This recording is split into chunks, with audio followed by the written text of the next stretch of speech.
Hello, good morning everyone. Welcome to the channel.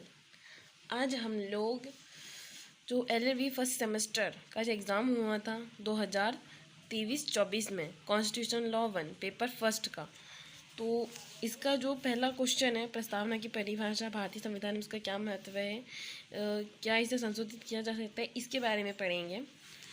ठीक है, ये एक पेपर है। मैं कोशिश कर रही हूँ कि मैं बच्चों को इस पेपर के सभी क्वेश्चंस के आंसर बहुत अच्छे से बता सकूँ।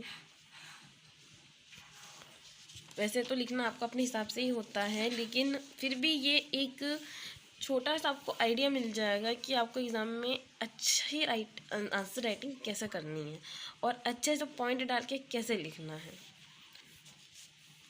तो स्टार्ट करते हैं हम लोग। ये पहले क्वेश्चन का पहला आंसर है। आप ऐसे क्वेश्चन और आंसर करके लिख सकते हैं। उसके बाद आप ऐसा आप उस टॉपिक को भी लिख सकते हैं जिस बारे में आप लिख रहे हैं। तो ऐसा एक आप अगर टॉपिक डाल दो तो ठीक रहेगा। उसके बाद आप एक ऐसी रूपरेखा बना लीजिए। ये बहुत अच्छा रहेगा अगर आप ऐसा बना लेते हो रूपरेखा। तो क्या ये एग्जामिनर को इम्प्रेस करने के लिए एक बहुत अच्छा पॉइंट रहेगा, मुझे लगता है। इसीलिए आप इस तरीके से एक बार रूपरेखा बना लीजिए। और ये जो ऑप्शन है दो, प्रस्तावना और उपसंहार, आपको इन दोनों ऑप्शंस पे ध्यान देना है। आपको हर एग्ज़ाम में ना इस तरीके की प्रस्तावना और उपसंहार लिखना है। इससे क्या होगा कि एग्ज़ामिनर मतलब उसको अच्छे समझ में आएगा अच्छे से कि हाँ आपने बहुत अच्छे से डील किया है। इंट्रोडक्शन ज़रूरी होता है किसी भी चीज़ का।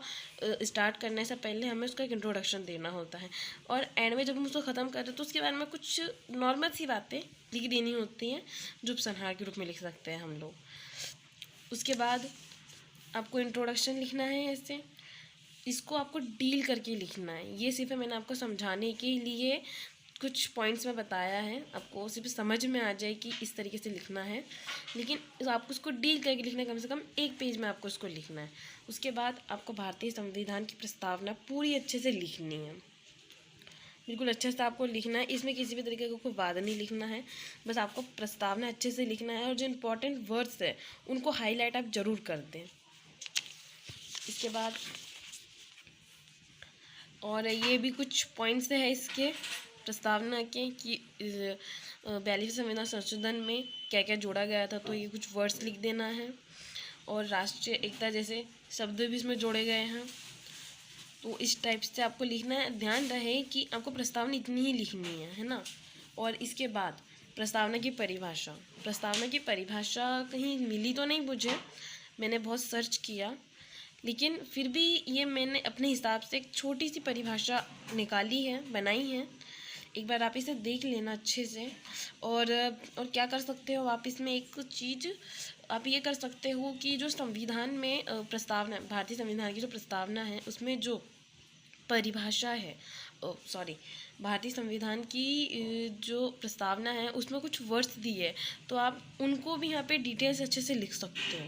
प्रस्तावना की परिभाषा में वो भी इंक्लूडेड हो जाएंगे, जिससे आपका आंसर बहुत अच्छा बनेगा, बहुत अच्छा दिखाई देगा। और हाईलाइट करके ज़रूर लिखना ताकि एग्जामिनर को दिखाई दे कि आपने बहुत अच्छे से डील लिखा है, आपको पता है इन सब चीज़ों के बारे में। उसके बाद आपको भारतीय संविधान में इसका महत्व बताना है कि भारतीय संविधान में प्रस्तावना का क्या महत्व है।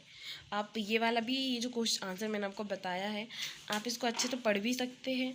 आपको ध्यान रहे कि आप इसे पढ़ ले, ये भी आप लिख सकते हो, कोई दिक्कत नहीं है इसमें, लेकिन आपको डील करके लिखना है, बहुत ज़्यादा डीप लिखना है और अच्छा लिखना है। कम से कम ऐसा लिखना है कि ये जो प्रस्तावना का जो महत्व है कम से कम 2 पेज में आए, है ना। और ये वाद भी लिखा हुआ है मैंने, केशवानंद भारती बनाम केरल राज्य का, आप इस वाद को भी उसमें ऐड कर सकते हैं कि बहुत अच्छा शो देगा। इसके अलावा आपको और भी कोई प्रस्तावना से जुड़े कोई वाद जो उसमें संशोधन करते हुए दिखाई देते हैं या फिर जो प्रस्तावना के महत्व को बताते हैं, ऐसा वाद आपको इसमें लिख देना है।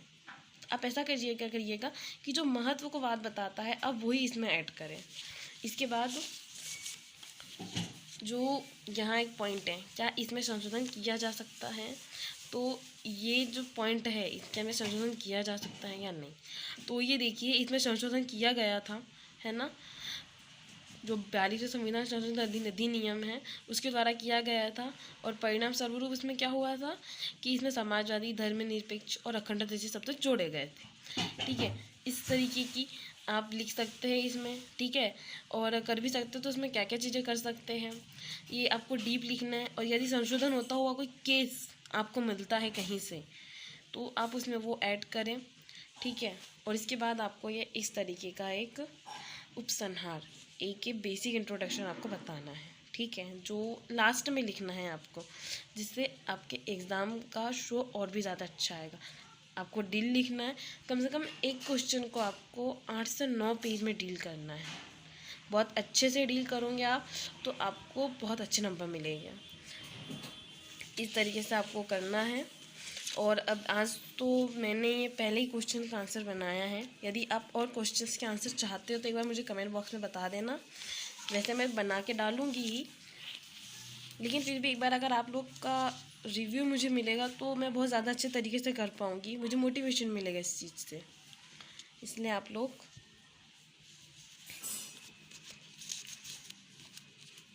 पढ़िएगा, देख के बताएं। वीडियो अच्छा हो तो लाइक, चैनल को सब्सक्राइब करिएगा। मिलते हैं नेक्स्ट वीडियो में, तब तक के लिए bye bye and take care.